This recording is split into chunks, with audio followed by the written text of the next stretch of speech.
Hello everyone, आप सभी बच्चों का प्रिंस सिविल सर्विस के यूट्यूब चैनल पर स्वागत है। बच्चों, मेरा नाम अनुज कुमार शर्मा है और आज के सेशन में हम लोग प्राचीन भारत के मौर्य प्रशासन की चर्चा करेंगे। और मौर्य प्रशासन की चर्चा हम लोग किस प्रकार करेंगे? हम लोग करेंगे एमसीक्यू के द्वारा, यानी कि मल्टीपल चॉइस क्वेश्चन के माध्यम से हम लोग इस टॉपिक को समझने का प्रयास करेंगे। तो चलिए बच्चों, स्टार्ट करते हैं अपना सेशन को स्टार्ट करने से पहले आप लोगों के लिए बहुत ही इंपॉर्टेंट इंफॉर्मेशन है कि इंडिया का ये एकमात्र ऐसा कॉलेज है जहां आप कॉलेज की पढ़ाई के साथ साथ आईएएस और आरएएस की तैयारी भी करते हैं। फर्दर इंफॉर्मेशन के लिए आप इस हेल्पलाइन नंबर पे कॉल कर सकते हैं और प्रिंस सिविल सर्विसेज के सोशल मीडिया प्लेटफॉर्म से भी कनेक्ट हो सकते हैं, जिससे कि आपको नए नए अपडेट लगातार मिलते रहेंगे।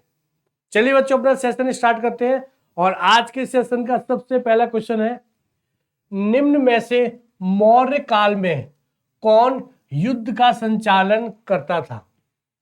यानी कि मौर्य काल में जब कभी युद्ध होता था तो उस युद्ध में कई सारे सेनापति होते थे जो युद्ध का संचालन करते थे।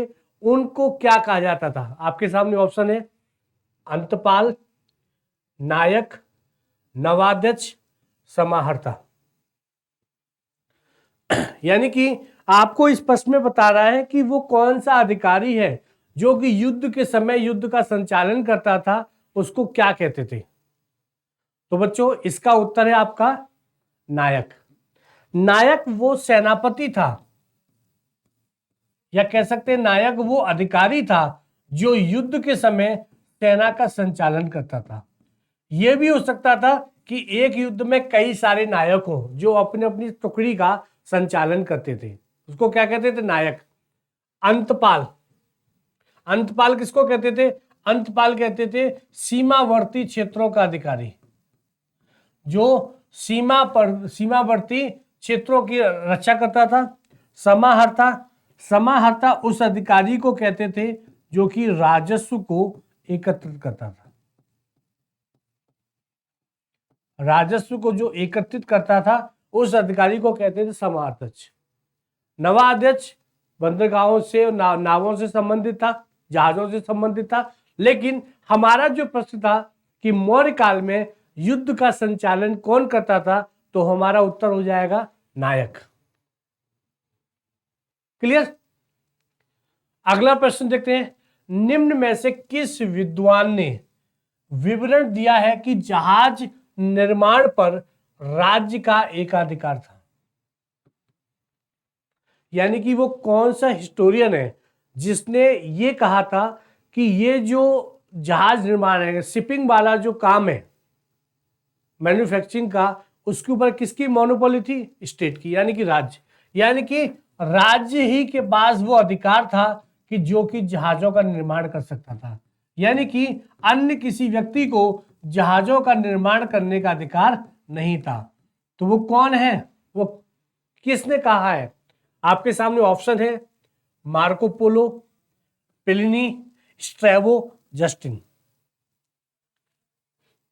कौन है वो? कौन सा इतिहासकार है, वो कौन सा विद्वान है जिसने कहा था कि मौर्य काल में हर किसी व्यक्ति को जहाज का निर्माण करने का अधिकार नहीं था, सिर्फ राज्य को अधिकार था, राज्य की मोनोपोली थी, राज्य का एकाधिकार था और किसी को काम नहीं करने था। लेकिन ध्यान रखिएगा, उन्होंने ये भी कहा है कि राज्य लोगों को जहाज किराए पर भी देते थे, बेचते भी थे और किराए पे भी देते थे, जिसका विवरण आपके कौटिल्य के अर्थशास्त्र में भी है।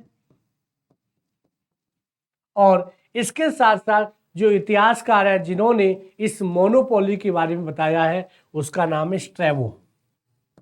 स्ट्रैबो ने कहा था कि मौर्य काल में राज्य को ही ये अधिकार था, राज्य के पास ही अधिकार था कि वो जहाज का निर्माण करते थे और निर्माण करने के उपरांत वे लोगों को जहाजों को किराए पे भी देते थे, रेंट पे, प्लस उसको सेल भी करते थे। लेकिन और किसी को उसका मैन्युफैक्चरिंग करने का राइट नहीं था। ठीक है? प्लस इसमें मार्को पोलो मध्यकालीन यात्री है। प्लिनी, इसके द्वारा एक किताब लिखी, किताब का नाम है natural Historica, natural history. Justin, Justin वो इतिहासकार है, यूनानी इतिहासकार, जिसने ये कहा था कि मौर्य शासक जो मौर्य रूलर है चंद्रगुप्त मौर्य, उसने 6 लाख की सेना से पूरे भारत को रौंद डाला, यानी कि अपने साम्राज्य का विस्तार किया, expansion of empire by 6 lakh of military. Clear. अगला क्वेश्चन है, निम्न में से मौर्य काल में दुर्गा क्या था? एक शब्द आता है, एक शब्दावली आती मौर्य प्रशासन में, दुर्गा। दुर्गा का अर्थ क्या है? ऑप्शन है, दुर्गा का अर्थ है महिला सेनापति, एक रानी का नाम था, कर से आए, एक प्रकार का स्थापत्य। यानी कि आपके सामने ऑप्शन है कि मौर्य प्रशासन में एक शब्दावली आती थी, शब्द था दुर्गा। दुर्गा क्या है? तो देखिए, एक महिला सेनापति, नो। एक रानी, नो। राज्य को कर से जो आय प्राप्त होती थी, ध्यान रखिएगा, यानी कि राज्य को टैक्स से जो इनकम होती थी, उस इनकम को दुर्गा कहा गया है। क्या कहा गया है? दुर्गा। तो ये दुर्गा क्या हो गया? दुर्गा मौर्य प्रशासन में, मौर्यन एडमिनिस्ट्रेशन में क्या होता था, जो टैक्स से राज्य को इनकम होती थी, उस इनकम को एक शब्द से बताया गया है, वो है दुर्गा। क्लियर। तो हमारा उत्तर क्या हो जाएगा? सी, कर से प्राप्त आय। अगला है, निम्न में से मौर्य काल में वर्तनी क्या था? वर्तनी क्या था? आपके सामने ऑप्शन है, सड़क कर, भूमि पैमाइश पर कर, चोर कर, भाग। यानी कि आपके सामने एक शब्द है वर्तनी। तो मौर्य प्रशासन में वर्तनी का क्या अर्थ है? बच्चों ध्यान रखिएगा, चाहे आपका यूपीएससी का एग्जाम हो, चाहे आपका आरपीएससी का एग्जाम हो, चाहे आपका आरएएस का हो, चाहे किसी भी स्टेट पीसीएस का हो, ध्यान रखिएगा, उसमें इस प्रकार की वोकेबुलरी यानी कि शब्द पूछे जाते हैं, चाहे वो एंशिएंट के हो, चाहे मेडिवल के हो, चाहे मॉडर्न के हो। यहां से लगातार प्रश्न ऑब्जेक्टिविटी पूछी जाती है कि आखिर इस शब्द का अर्थ क्या है, या इसका शब्द का प्रयोग किस चीज में किया जाता था। तो आपका भी शब्द वर्तनी। तो वर्तनी बच्चों क्या था? एक प्रकार का सड़क कर था, यानी कि आप वर्तमान में इसको आप क्या कह सकते हैं? Toll tax. जैसे प्रेजेंट सिनेरियो में गवर्नमेंट के द्वारा, राज्य सरकार या सेंट्रल गवर्नमेंट के द्वारा जो टोल टैक्स लिया जाता है, वही इसी प्रकार का टोल टैक्स मौर्य काल में भी लिया जाता था। उसको क्या कहते थे? उसको कहते थे वर्तनी। वर्तनी क्या था? एक प्रकार का सड़क कर। यानी कि उनका कहना था कि इस सड़क का निर्माण राज्य के द्वारा किया गया। जब राज्य ने इस सड़क का निर्माण किया है, तो जब आप इसका प्रयोग करोगे तो आपको टैक्स देना पड़ेगा, जैसे कि आजकल टोल टैक्स लिया जाता है। तो टोल टैक्स को मौर्य काल में क्या कहते थे? वर्तनी। क्या कहते थे? वर्तनी। चोर कर क्या होता था? चोर कर मौर्य काल में पुलिस सेवा के बदले, यानी कि लोगों को पुलिस सेवा के बदले एक कर देना पड़ता था, उस कर को कहते थे चोर कर। भाग क्या होता था? भाग एक प्रकार का भू राजस्व है। कितना होता था? 1/6। भाग क्या होता था? एक प्रकार भू राजस्व। यानी कि भाग का अर्थ क्या है? भाग के बारे में कहा जाता है कि राजा को भूमि का स्वामी कहा जाता था। भूमि का स्वामी किस रूप में? ये कहा जाता था, अर्थशास्त्र की बात करें चाहे किसी भी ग्रंथ की बात करें, सब में ये लिखा गया है कि भूमि का मालिक वो माना जाता है जो कि उस भूमि पर खेती करता है। यानी कि भूमि का मालिक कौन हुआ? जो उस भूमि पर खेती करता है। लेकिन जो राजा होता है, राजा उस भूमि के अंश का स्वामी है। क्या है? राजा भूमि के एक अंश का स्वामी। अंश का अर्थ क्या हो गया? अंश का अर्थ हो गया जो उस भूमि पर प्रोडक्शन हो रहा है, उत्पादन हो रहा है, उस उत्पादन के एक अंश का स्वामी राजा को माना जाता है। और जो अंश लिया जाता है राजा के द्वारा, उसको कहते हैं भाग, भू राजस्व। क्लियर। चलिए, लेकिन हमारे इस प्रश्न का उत्तर क्या है? वर्तनी का अर्थ है सड़क कर। अगला प्रश्न है, निम्न में से मौर्य काल में राजकीय भूमि को क्या कहते थे? यानी कि मौर्य काल में कई प्रकार की भूमियां होती थी, जैसे कि राज्य की भूमि का अर्थ हो गया वो भूमि जिसका मालिक सीधा सीधा राज्य है, या आप कह सकते हैं स्वयं राजा मालिक है। यानी कि उस भूमि पर जो उत्पादन होगा उस उत्पादन पर संपूर्ण अधिकार राज्य का माना जाएगा। ऐसी भूमि को राज्य की भूमि कहा जाता था, जिसमें राज्य राजा अपने अधिकारियों या अपने लोगों के द्वारा वहां पर खेती कराते थे। उस समय जो किसान खेती करते वो उसके मालिक नहीं होते थे, राज्य उसका मालिक होता था, राजा उसका मालिक होता था।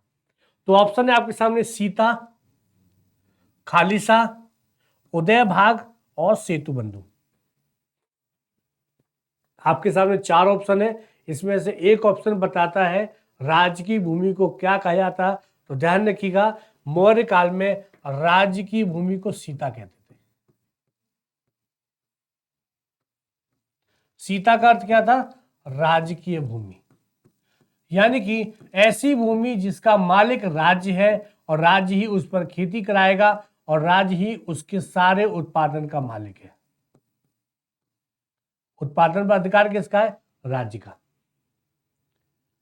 अब देखिए इसमें एक शब्द और है, ये चूंकि हम लोग मौर्य काल की बात कर रहे हैं तो मौर्य काल में राज्य की भूमि को सीता कहा जाता है, लेकिन वहीं खालिसा शब्द भी राज्य की भूमि का पर्यायवाची है। खालिसा का भूमि का अर्थ क्या होता है? राज्य की भूमि, लेकिन इस शब्द का प्रयोग मध्यकालीन भारत में किया जाता है। खालिसा भूमि वो भूमि होती थी जो सीधे सीधे राज्य की होती थी, लेकिन खालिसा शब्द का प्रयोग कब किया गया? मध्यकालीन भारत में दिल्ली सल्तनत के दौरान और मुगल काल के दौरान। ये वो भूमि होती थी जिस पर सीधा सीधा अधिकार राज्य का होता था, राजा का होता था, वही इसका स्वामी होता था। दोनों का अर्थ एक है, लेकिन चूंकि हम बात कर रहे हैं मौर्य काल की, तो मौर्य काल में राज्य की भूमि को सीता कहा जाता है। मध्यकालीन भारत में दिल्ली सल्तनत के दौरान राज्य की भूमि को खालिसा भूमि कहा जाता है। उदय भाग क्या है? उदय भाग वो सिंचाई कर है,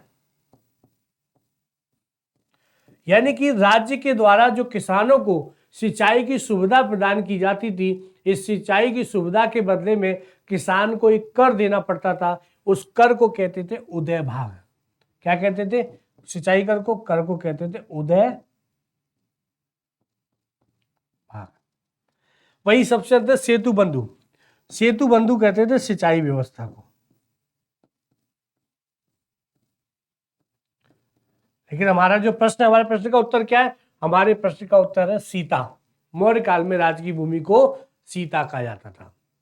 तो बच्चों ये था आज का सेशन। आज का सेशन कैसा लगा प्लीज सजेशन दीजिएगा, कमेंट दीजिएगा, और आज के सेशन को हम लोग यहीं समाप्त करते हैं। Have a nice day, thank you.